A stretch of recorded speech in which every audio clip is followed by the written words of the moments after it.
La luz roja se enciende, la señal sale en vivo, y en segundos, millones de espectadores se convierten en testigos de un horror inimaginable. No son escenas guionizadas ni efectos especiales. Son momentos reales cuando la televisión en vivo capturó las horas más oscuras de la humanidad, transmitiendo la tragedia directamente a los hogares de todo el mundo sin posibilidad de apartar la mirada. Era el 23 de mayo de 2016 cuando Cameron Blake, de 34 años, posicionó su unidad de transmisión móvil a lo largo de un tramo desolado de la carretera fuera de Moore, Oklahoma. Cameron trabajaba como meteorólogo para una estación de noticias regional, conocido por su valiente cobertura de tormentas y su habilidad para hacer comprensibles los complejos patrones climáticos para los espectadores. Su experiencia de infancia al sobrevivir a un tornado impulsó su obsesión por entender estas violentas tormentas. Junto a él estaba sentado Peter Webb, de 28 años, su operador de cámara, quien había expresado preocupaciones sobre su proximidad a la supercélula en desarrollo. Peter era cauteloso por naturaleza, pero confiaba en la experiencia de Cameron y se dejaba guiar por su juicio, incluso cuando el radar mostraba que la tormenta se intensificaba a un ritmo alarmante. El cielo de la tarde se había vuelto de un ominoso tono verde grisáceo. Cameron había colocado su SUV modificado mirando hacia el este para capturar el acercamiento de la tormenta, explicando los patrones de rotación a los espectadores que miraban desde casa. Entre esos espectadores estaba su esposa, Jennifer, con 7 meses de embarazo de su primer hijo. El tornado tocó tierra aproximadamente a 1 milla al suroeste de su posición, apareciendo como una columna oscura en forma de cuña. La voz de Cameron se mantuvo firme mientras narraba el aterrizaje durante casi 15 segundos, su instinto profesional superando todo lo demás. El embudo se movía hacia el noreste a 35 millas por hora, cerrando la distancia rápidamente. Los escombros comenzaron a golpear el vehículo, ramas, grava y material de techado creando sonidos de martilleo violentos. Peter gritó que necesitaban irse de inmediato, pero Cameron continuó transmitiendo. La circulación exterior del tornado los alcanzó, y el SUV comenzó a balancearse violentamente mientras las ráfagas probablemente empujaban de 120 a 130 millas por hora cerca del vehículo. El granizo y pequeños escombros golpeaban el vidrio. Un montante roto de 2x4 de aproximadamente 4 pies de largo atravesó la ventana del lado del conductor a una velocidad estimada de 100 a 120 millas por hora. El vidrio templado explotó en fragmentos. La tabla se fragmentó en el marco de la ventana y el segmento delantero golpeó la sien izquierda de Cameron, causando una fractura de cráneo deprimida con hueso incrustado en el cerebro. Un segundo fragmento de revestimiento de aluminio cortó el parabrisas y rasgó su clavícula derecha, probablemente lacerando la arteria subclavia. Sangre arterial brillante se acumuló en el asiento en segundos. Peter logró acelerar fuera del camino del tornado, gritando el nombre de Cameron. La cámara montada, manchada de sangre y escombros, continuó grabando, su metraje distorsionado capturando solo fragmentos de lo que sucedió dentro del vehículo. La respiración de Cameron se volvió irregular y jadeante, indicando un trauma cerebral severo y muerte inminente. Peter condujo durante aproximadamente 2 minutos antes de detenerse, presionando su chaqueta contra la herida en el hombro de Cameron, pero el daño era catastrófico. La sangre había empapado la ropa de Cameron y se había acumulado en el suelo. Su rostro se había vuelto gris pálido, sus labios azules. Las respiraciones irregulares y jadeantes se hicieron más espaciadas, luego se detuvieron por completo. Peter buscó un pulso pero no encontró nada. La transmisión en vivo continuó hasta que la estación finalmente cortó al estudio. El tornado había depositado escombros a lo largo de la carretera principal, bloqueando las rutas de emergencia. Los socorristas llegaron al lugar casi 20 minutos después y declararon a Cameron muerto en el lugar por un trauma masivo en la cabeza y pérdida de sangre. La estación enfrentó una reacción inmediata por no cortar la transmisión antes. Peter renunció 3 semanas después. Una semana después de su muerte, Jennifer dio a luz a su hija, Sofía, a término completo, y presentó una demanda por muerte injusta contra la estación. Era el 8 de noviembre de 2017 cuando Lydia Grant, de 41 años, llegó a un estudio de televisión local en Toronto para lo que debería haber sido un segmento de cocina rutinario. Lydia era una instructora culinaria que había estado enseñando cocina francesa durante años y haciendo apariciones ocasionales en un pequeño programa regional de estilo de vida que se emitía las mañanas de los días laborables a una modesta audiencia local. Nunca había experimentado un incidente serio en el set antes. Era conocida por su cálida personalidad y su experiencia en técnicas clásicas que requerían preparación con llama abierta. Esa mañana, Llevaba una blusa de seda fluida en color burdeos combinada con su delantal de chef y su característico collar de perlas, un regalo de su difunta madre. El segmento se centró en preparar crêpes Suzette, un postre francés clásico que requiere flambeado en la mesa con licor Grand Marnier. Los productores habían debatido cortar la parte del flambeado por preocupaciones de seguridad, pero Lidia insistió. Era su sello distintivo. El segmento en vivo comenzó con Lidia preparando salsa de mantequilla de naranja en una sartén de cobre. Añadió aproximadamente 4 onzas de Grand Marnier a la sartén caliente y la inclinó hacia la llama de gas para encender los vapores de alcohol. El alcohol se encendió como se esperaba, con finas llamas azules parpadeando sobre la salsa. Lidia alcanzó un plato de servir mientras sostenía la sartén en llamas, girándose ligeramente lejos de la cámara. La manga de su blusa de mezcla de seda que se había desabotonado en el puño se inclinó hacia adelante y entró en contacto con las llamas. Se encendió instantáneamente. Las llamas subieron por su manga derecha desde la muñeca hasta el hombro en aproximadamente 2 segundos, mientras la tela se fusionaba y quemaba contra su piel. Lidia jadeó y dejó caer la sartén de cobre, que derramó líquido en llamas por la isla de la cocina. Instintivamente comenzó a golpear las llamas con su mano izquierda, lo que hizo que el fuego se extendiera a su manga izquierda también. Derek corrió hacia ella con un paño de cocina, pero dudó, sin saber cómo ayudar. Las llamas alcanzaron el cabello de Lidia, que había sido peinado con laca en aerosol 90 minutos antes. Su cabello se encendió en un destello repentino. Las llamas se extendieron por su cuero cabelludo y bajaron hasta su rostro y cuello. Sus gritos iniciales se convirtieron en sonidos de asfixia y jadeo mientras el calor quemaba sus vías respiratorias y su piel facial. Tropezó hacia atrás y cayó de lado al suelo del estudio. Derek lanzó la toalla sobre su torso, pero la toalla misma se incendió por la intensidad de la tela sintética en llamas. James agarró un extintor de incendios, pero tuvo problemas con el pasador de seguridad. Para cuando usó el extintor, Lidia había sufrido quemaduras de segundo y tercer grado en aproximadamente 38% de su cuerpo, incluyendo su rostro, cuero cabelludo, cuello, ambos brazos y parte superior del pecho. Lidia permaneció consciente, emitiendo sonidos roncos mientras luchaba por respirar. La piel quemada de su rostro había comenzado a desprenderse y sus vías respiratorias se estaban hinchando rápidamente debido a la lesión térmica. Los paramédicos llegaron y reconocieron la gravedad de las quemaduras en sus vías respiratorias. Su respiración se había vuelto dificultosa y con sibilancias. Realizaron una intubación de emergencia en el estudio para asegurar sus vías respiratorias antes del transporte mientras comenzaban la resucitación con fluidos. Fue trasladada al Centro Regional de Quemados en estado crítico con presión arterial en descenso y signos de shock. Lidia Grant murió esa tarde por complicaciones de quemaduras graves, incluyendo insuficiencia respiratoria y paro cardíaco. La cadena suspendió inmediatamente todos los segmentos de cocina que involucraban llamas abiertas. Derek requirió asesoramiento psicológico y tomó una licencia de 3 meses. Aunque la estación nunca publicó las imágenes, una breve grabación fuera de pantalla circuló brevemente en círculos culinarios locales en línea antes de ser eliminada. Era el 22 de septiembre de 2019 cuando Dominic Hayes, de 47 años, llegó al sitio de construcción de Riverside Tower en Portland, Oregón, para realizar una inspección de seguridad para el Departamento de Construcción de la ciudad. Dominic era un inspector estructural canadiense contratado bajo un acuerdo internacional de cumplimiento de revisión por pares con años de experiencia evaluando proyectos de rascacielos en toda América del Norte. Conocido por su meticulosa atención al detalle, fue específicamente solicitado para evaluar la estructura de acero de la torre antes de que pudiera proceder la siguiente fase de construcción. La Riverside Tower era un edificio de uso mixto de 40 pisos que había alcanzado el piso 28 cuando surgieron preocupaciones sobre la calidad de la soldadura en las conexiones de las vigas de acero. Dominic había revisado los informes del contratista que mostraban algunas irregularidades, pero el capataz de la construcción le había dicho que todas las uniones críticas habían sido reinspeccionadas y certificadas como seguras para su recorrido.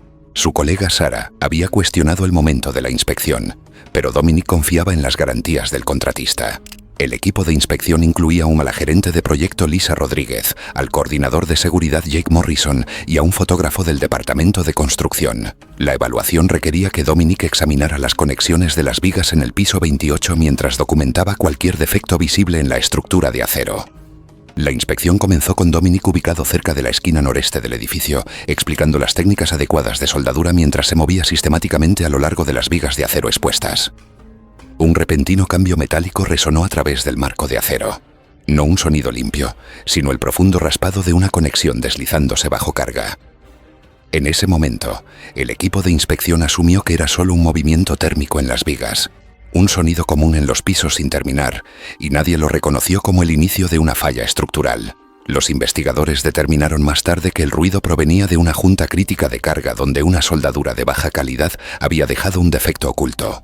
Una vez que la conexión se deslizó, la soldadura comprometida se fracturó instantáneamente bajo estrés. En cuestión de momentos, la falla se extendió a conexiones adyacentes, causando un colapso localizado limitado a la esquina noreste entre los pisos 28º y 26º. La caída se detuvo cuando la carga se redistribuyó a través de los refuerzos laterales y las vigas transversales intactas, evitando el colapso progresivo total de la torre. El piso comenzó a hundirse hacia el centro. Dominic perdió el equilibrio cuando la plataforma de acero se dobló bajo sus pies.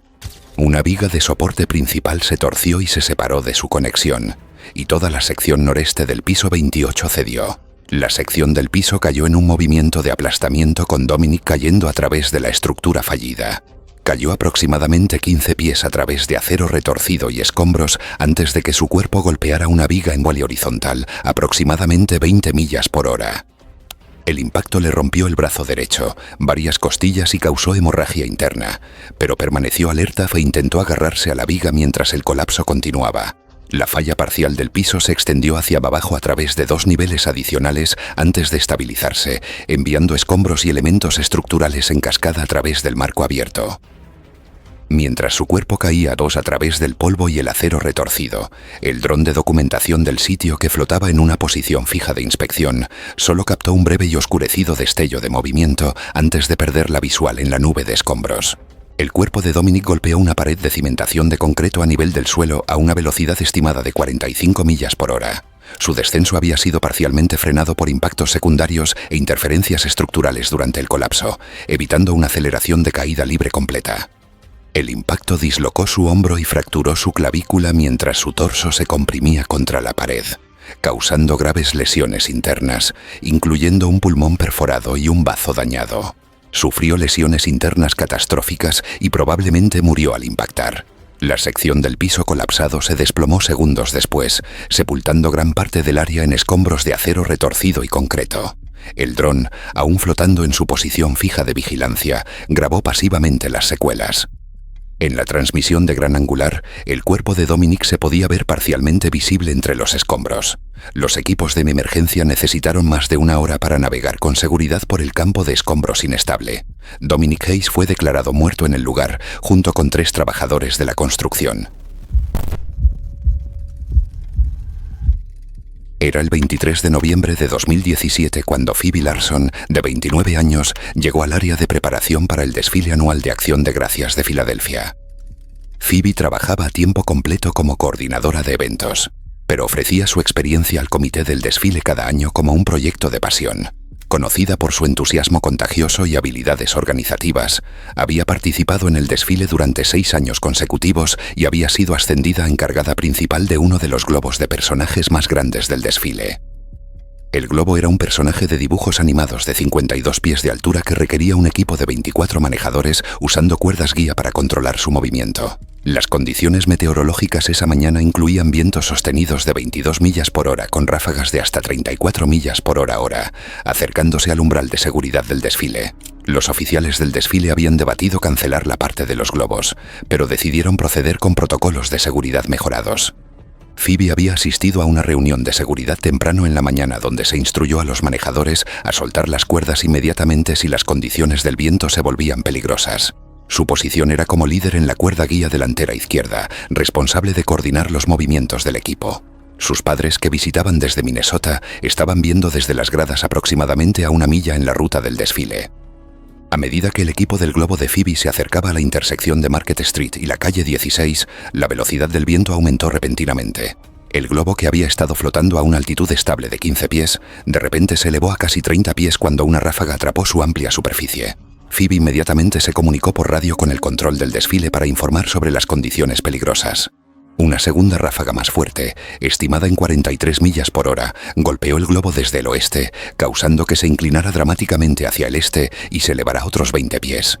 La fuerza repentina hacia arriba levantó a 3 manejadores en el lado este completamente del suelo. Phoebe gritó a su equipo que se mantuvieran firmes mientras el globo seguía subiendo.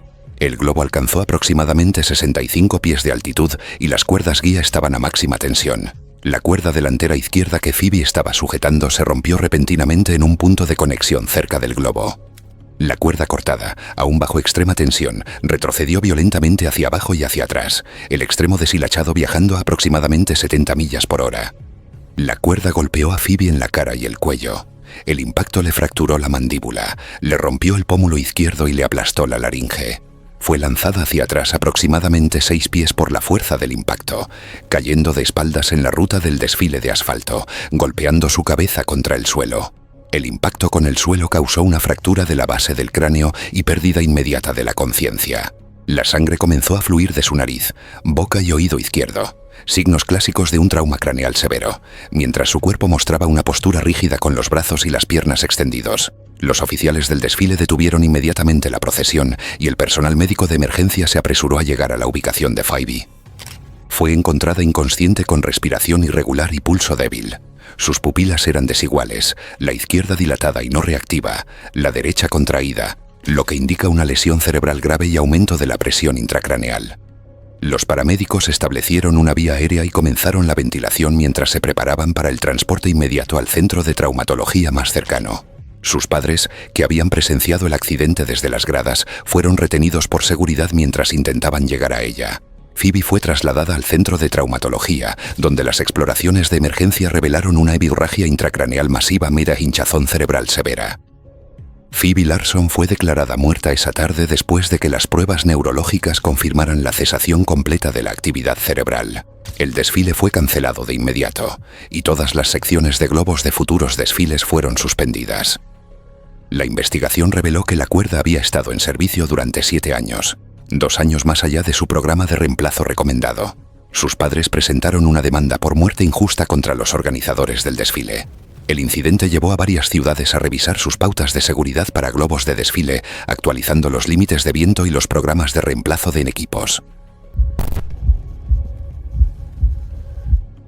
Era el 16 de febrero de 2015 cuando Grant Nichols, de 38 años, llegó al sitio de demolición en Dallas, Texas, para lo que debería haber sido la culminación de 6 semanas de planificación meticulosa.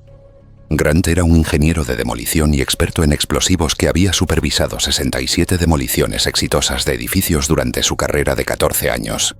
Se especializaba en demoliciones urbanas que requerían una colocación precisa de explosivos para asegurar que las estructuras colapsaran hacia adentro sin dañar los edificios circundantes. Conocido por su enfoque metódico, Grant se había ganado la reputación de ser uno de los especialistas en demolición más confiables del suroeste. El proyecto involucraba la demolición de un edificio de oficinas de 11 pisos que había estado vacío durante 3 años. Grant había pasado 6 semanas planificando la demolición, colocando 847 cargas explosivas individuales en puntos estratégicos a lo largo de la estructura de soporte del edificio. La demolición estaba programada para la mañana del domingo para minimizar el tráfico y garantizar la máxima seguridad. Se había establecido un perímetro de seguridad de 500 metros, con la policía bloqueando carreteras y evacuando edificios cercanos. Se había invitado a estaciones de noticias locales a transmitir la demolición en vivo. La posición de observación de Grant estaba en un remolque de mando reforzado ubicado a 550 metros al sur del edificio. Su esposa, Rebecca, y su hijo de 8 años, Tyle, estaban viendo la transmisión desde casa.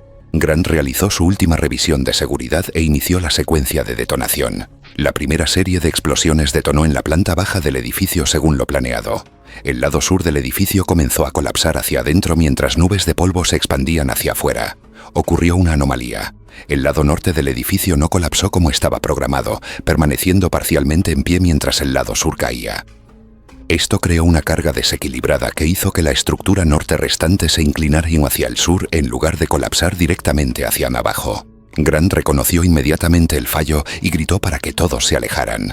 La sección norte inclinada, aproximadamente 6 pisos de concreto y acero que pesaban un estimado de 2.400 toneladas, comenzó a caer hacia el sur como un árbol que se desploma. La estructura cayó fuera de la zona de colapso planificada, apuntando directamente hacia el perímetro de seguridad donde estaban posicionados los vehículos de emergencia. Grant, al darse cuenta del peligro para el personal, tomó la decisión de salir del remolque de mando y correr hacia el perímetro para advertir a la gente. Salió del remolque y comenzó a correr hacia el norte, agitando los brazos. La sección norte que colapsaba golpeó el suelo aproximadamente a 480 metros de la huella original del edificio. El impacto envió una onda de presión a través del campo de escombros, lanzando fragmentos de concreto y secciones de acero hacia afuera. Una barra de refuerzo número 11 de 12 pies de largo, que pesaba aproximadamente 60 libras, fue lanzada por la fuerza y golpeó a Grant por detrás mientras aún corría hacia el perímetro.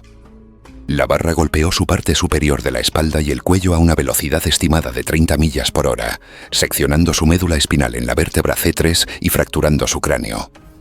Aunque la lesión causó una pérdida instantánea del control motor, el impulso restante llevó su cuerpo varios pies hacia adelante. Grant fue lanzado hacia adelante aproximadamente 3 metros, su cuerpo rodando por el suelo antes de quedar boca abajo. Las cámaras de televisión habían capturado inadvertidamente los últimos momentos de Grant. El personal de emergencia llegó a Grant, encontrándolo sin respuesta y sin pulso. Su cuello estaba visiblemente deformado y la sangre fluía de su nariz y oídos. Los paramédicos comenzaron la reanimación cardiopulmonar a pesar de la evidente gravedad de sus heridas. Grant Nichols fue declarado muerto en el lugar debido a una transección traumática de la médula espinal y un trauma severo en la cabeza. La investigación descubrió que un trío de cargas de demolición falló debido a conexiones eléctricas defectuosas, resultando en un fallo estructural desigual. La empresa contratista enfrentó procedimientos de responsabilidad legal y la terminación del contrato, lo que finalmente llevó a su insolvencia. El incidente llevó a la actualización de los protocolos de demolición, incluyendo verificaciones obligatorias de detonación secundaria antes de las secuencias finales de disparo. Era el 9 de julio de 2016 cuando Jetta Howard, de 33 años, llegó al campamento base en Chamonix, Alpes franceses, para lo que debería haber sido una operación rutinaria de rescate en montaña. Jetta era una especialista noruega en rescate de montaña y paramédica que había estado trabajando en operaciones de rescate alpino durante 9 años. Conocida por sus habilidades técnicas de escalada y su comportamiento calmado durante operaciones de alto estrés, había participado con éxito en más de 200 operaciones de rescate en montaña. La operación de rescate involucraba extraer a un escalador herido de una cara rocosa empinada a aproximadamente 11.150 pies de altura en el Mont Blanc. Un equipo de documentalistas había estado filmando una serie sobre operaciones de rescate en montaña y se les había concedido acceso para retransmitir en directo para una emisión de emergencia alpina regional, con imágenes de en helicóptero transmitidas en tiempo real a las filiales de televisión locales. El escalador herido, un turista alemán, había caído aproximadamente 30 pies y sufrió una fractura compuesta en la pierna que requería una extracción inmediata en helicóptero. Las condiciones meteorológicas eran marginales para las operaciones de helicóptero, con vientos racheados que promediaban 25 millas por hora y ráfagas ocasionales más fuertes. Jetta había sido seleccionada como la especialista en rescate para ser descendida desde el helicóptero debido a su experiencia con extracciones técnicas. El piloto del helicóptero era un aviador francés con 22 años de experiencia en vuelos alpinos. El helicóptero partió con Jetta asegurada en un arnés de rescate conectado a un sistema de cabrestante de cable de acero de 100 pies. El helicóptero llegó a la posición del escalador herido y comenzó a flotar aproximadamente a 80 pies sobre la cara de la roca. Jetta fue descendida desde el helicóptero mientras llevaba equipo médico y una camilla de rescate. Ella llegó al escalador herido y comenzó a evaluar sus lesiones mientras se comunicaba con la tripulación del helicóptero por radio. Mientras Jetta aseguraba al escalador en la camilla de rescate, una ráfaga de viento repentina estimada en 40 millas por hora golpeó el helicóptero desde el oeste. El helicóptero fue empujado aproximadamente 50 pies hacia el este, causando que el cable se balanceara dramáticamente. Una segunda ráfaga más fuerte golpeó el helicóptero, provocando que descendiera aproximadamente 30 pies de repente. El descenso repentino creó holgura en el cable, que luego se tensó de nuevo, creando un movimiento violento de latigazo. Jetta perdió el equilibrio y soltó su agarre en la cara de la roca. El helicóptero fue golpeado por una tercera ráfaga, una corriente ascendente que levantó repentinamente la aeronave aproximadamente 40 pies. El rápido ascenso puso una tensión extrema en el sistema de cables, que estaba clasificado para 2.000 libras pero ahora estaba soportando una carga dinámica. El punto de sujeción del cable en el arnés de Jetta, un mosquetón que había estado en servicio durante 4 años, falló bajo la tensión. Los investigadores determinaron más tarde que el violento balanceo había cargado lateralmente la puerta, torciéndola fuera de mi alineación. La puerta del mosquetón se abrió bajo la carga y Jetta se separó del cable, comenzando una caída libre inmediata desde aproximadamente 95 pies sobre la cara de la roca. Su cuerpo cayó durante aproximadamente 2.1 segundos, girando hacia atrás mientras descendía. Golpeó una cara de roca inclinada Iti aproximadamente 52 millas por hora, impactando principalmente en su espalda y lado izquierdo. El impacto inicial fracturó su columna vertebral en las vértebras T7 y T8. Destrozó su omóplato izquierdo y rompió 4 costillas. Su cuerpo rebotó en la roca inclinada y continuó cayendo, dando vueltas en el aire por otros 40 pies antes de golpear una segunda cara de roca más vertical. El segundo impacto ocurrió de cabeza, aplastando su casco y fracturando su cráneo en múltiples lugares, con fragmentos de hueso incrustados en su tejido cerebral. Rebotó de nuevo y cayó otros 60 pies, su cuerpo ahora inerte, antes de golpear un saliente estrecho. El impacto final rompió ambas piernas, su pelvis y su brazo derecho. Se detuvo aproximadamente a 60 metros por debajo de su posición inicial. Toda la caída fue capturada por la cámara montada en el helicóptero.